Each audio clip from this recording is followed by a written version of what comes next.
Assalamualaikum warahmatullahi wabarakatuh, teman-teman. Selamat datang di video ke-28 dari 30 tokoh jahiliyah yang mungkin Anda tidak tahu. Nomor 15 tidak akan membuat Anda tercengang, apalagi terguncang. Kusman dan Mukhairik. Video ke-28 ini adalah video yang spesial menurut saya, karena akan menghadirkan 3 tokoh yang akan kita ceritakan. Loh, kan itu judulnya cuma 2 tokoh. Iya betul. Karena nanti tokoh ketiga itu tidak termasuk di dalam tokoh jahiliyah, tapi akan menjadi satu rangkaian cerita dengan 2 tokoh yang ada di dalam judul video ini. Dan akan sangat bagus tokoh ketiga nanti sebagai penutup dari cerita 2 tokoh ini. Dan ketiga tokoh ini yang akan saya ceritakan ini, semuanya itu berhubungan dengan perang Uhud. Kusman ini adalah tokoh munafik. Tapi dia tidak seperti Abdullah bin Ubay bin Salul yang pada waktu perang Uhud, belum sampai di Uhud, di tengah jalan dia pulang bersama dengan pasukan yang 300 orang itu. Kusman tidak. Kusman tidak ikut pulang, dia tetap bertarung bersama dengan pasukan muslimin. Bahkan dalam peperangan Uhud itu dia bertarung layaknya seorang pahlawan perang. Dia berhasil membunuh 7-8 orang pasukan musyrikin, dan 3 diantaranya adalah pembawa bendera dari pasukan musyrikin. Ceritanya sebelum perang Uhud dimulai itu, Abu Sufyan bin Harb dari Quraisy Mekah memanas-manasi Bani Abdiddar, yang mana Bani Abdiddar ini adalah kabilah yang bertanggung jawab untuk membawa bendera pasukan musyrikin. Jadi ini adalah adat istiadat yang sudah turun-temurun sejak dari zaman Qusay bin Kilab, dan tidak ada orang yang bisa menentang itu. Jadi memang yang membawa bendera pasukan musyrikin ketika perang adalah Bani Abdiddar. Maka Abu Sufyan bin Harb ini memanas-manasi mereka dengan menceritakan pada waktu pasukan musyrikin di perang Badar itu kacau balau gara-gara pembawa bendera mereka bernama An-Nadr bin Al-Harits itu tertawan oleh pasukan muslimin. Yang mana An-Nadr bin Al-Harits ini sudah saya ceritakan di video ke-12. Maka pada waktu sedang mengatur posisi pasukan, Abu Sufyan bin Harb ini berbicara kepada orang-orang Bani Abdiddar. Dia bilang, "Wahai Bani Abdiddar, sesungguhnya kami itu sudah mempercayakan bendera kami kepada kalian. Sesungguhnya sebuah pasukan itu, suatu pasukan itu dinilai dari benderanya. Kalau benderanya itu sudah jatuh, maka pasukannya juga akan jatuh semuanya.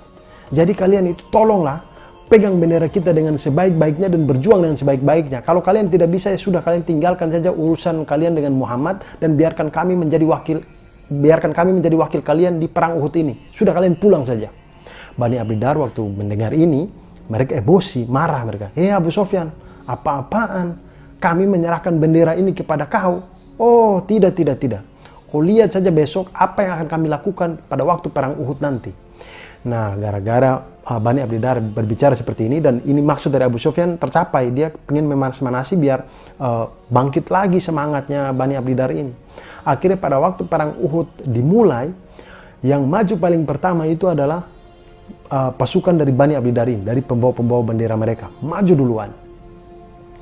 Pembawa bendera pertama adalah Talha bin Abu Talha. Dia maju, kemudian dia dibunuh oleh Zubair bin Awam radhiyallahu an. Kemudian bendera diambil oleh Abu Syaibah Utsman bin Abu Talha. Kemudian dia dibunuh oleh Hamzah bin Abdul Muttalib radhiyallahu an. Kemudian bendera diambil lagi oleh Abu Sa'ad bin Abu Talha. Kemudian dia dibunuh oleh Sa'ad bin Abu Waqqas radhiyallahu an. Riwayat lain mengatakan dia dibunuh oleh Ali bin Abi Thalib radhiyallahu an. Kemudian bendera diambil oleh Musafi bin Talha bin Abu Talha. Kemudian dia dibunuh oleh Asim bin Sabit radhiyallahu an. Kemudian bendera diambil lagi oleh Al-Julas bin Talha bin Abu Talha.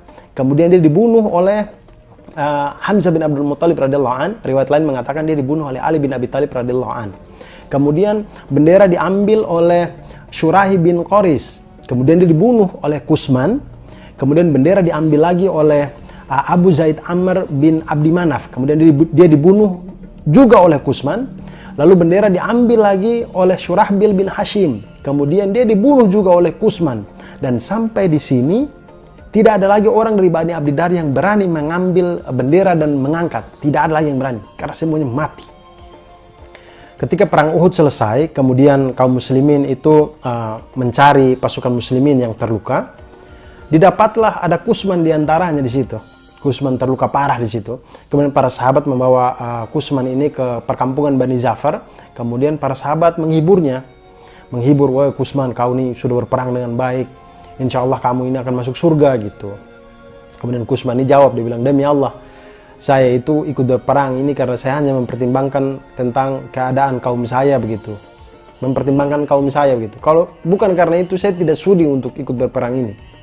Kemudian karena dia tidak tahan lagi dengan sakitnya dan segala macamnya, dia kemudian bunuh diri Kusman ini. Lalu ketika Rasulullah SAW mendengar kabar tentang kondisi Kusman ini, Rasulullah SAW kemudian bersabda, jika yang dikatakan Kusman itu seperti itu, maka sungguh dia adalah penghuni neraka. Sekarang kita masuk ke tokoh kedua, namanya Mukhairik. Mukhairik ini adalah orang Yahudi dari Bani Sa'labah. Di Madinah ketika awal ada panggilan untuk mengikuti perang Uhud ini, Mukhairik itu berkata kepada kaumnya, orang-orang Yahudi dari Bani Sa'labah ini, dia bilang, wahai orang-orang Yahudi, demi Allah, kalian tahu sendiri bahwa membantu Muhammad saat ini itu adalah kewajiban bagi kalian. Hal ini terkait karena perjanjian antara kaum muslimin dan kaum Yahudi. Nah, kemudian kaumnya Mukhairik ini bilang kepada Mukhairik, dia bilang, Mukhairik, hari ini kan hari Sabtu. Seperti yang kita tahu bahwa hari Sabtu itu adalah hari suci dan hari besar bagi orang Yahudi, dan mereka dilarang berperang di hari Sabtu. Kemudian Mukhairik bilang kepada kaumnya, sungguh tidak ada hari Sabtu buat kalian. Kemudian dia mengambil perlengkapan perangnya, kemudian dia berangkat ke Uhud. Nah, di perang Uhud ini dia ikut berperang dan segala macam sampai dia terbunuh di perang Uhud.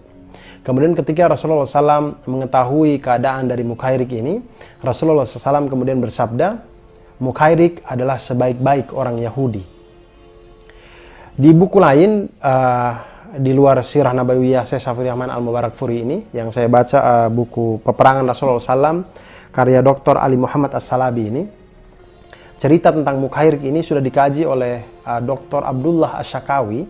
Kemudian menurut beliau, cerita atau Mukhairik ini ketika perang Uhud itu sudah masuk Islam. Wallahu a'lam bishawab. Tapi itulah dua buku yang saya baca.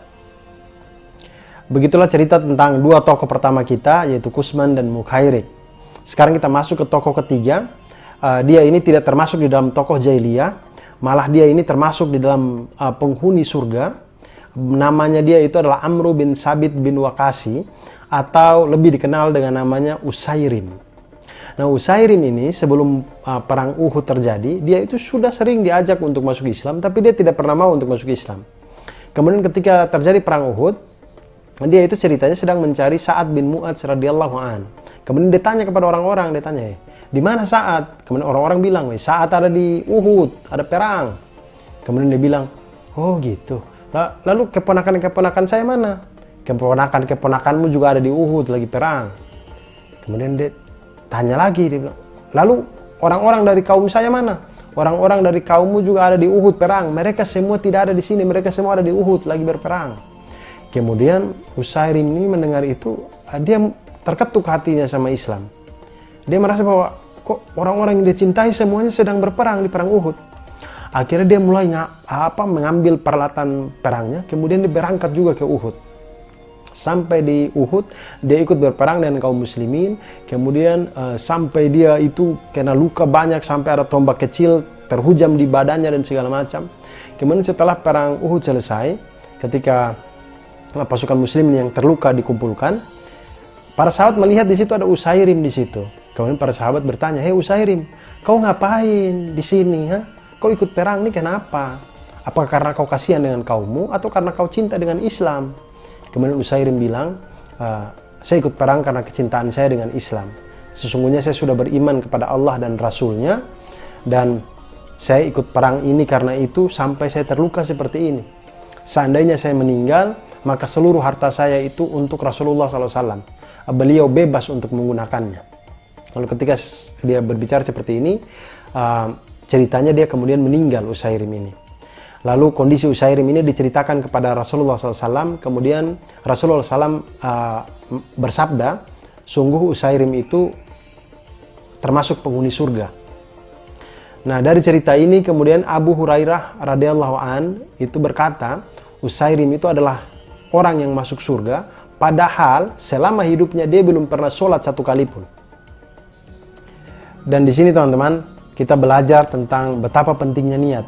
3 tokoh yang saya ceritakan hari ini, semuanya mengajarkan kita tentang betapa pentingnya niat. Makanya para ulama itu mengatakan bahwa hadis tentang niat itu meliputi sepertiganya Islam. Mungkin itu juga yang membuat Imam Nawawi itu menaruh hadis tentang niat itu menjadi hadis nomor 1 di dalam bukunya Hadis Arba'in gitu. Innamal a'malu binniyat wa innamal likulli imri'in ma nawa. Faman kanat hijratuhu ila Allah wa rasulih fa hijratuhu ila Allah wa rasulih. Wa man kanat hijratuhu lidunya yusibuha aw imra'atin yankihuha fa hijratuhu ila ma hajara ilai. Jadi setiap amal itu bergantung pada niatnya, dan setiap manusia mendapatkan ganjaran sesuai dengan apa-apa yang diniatkannya.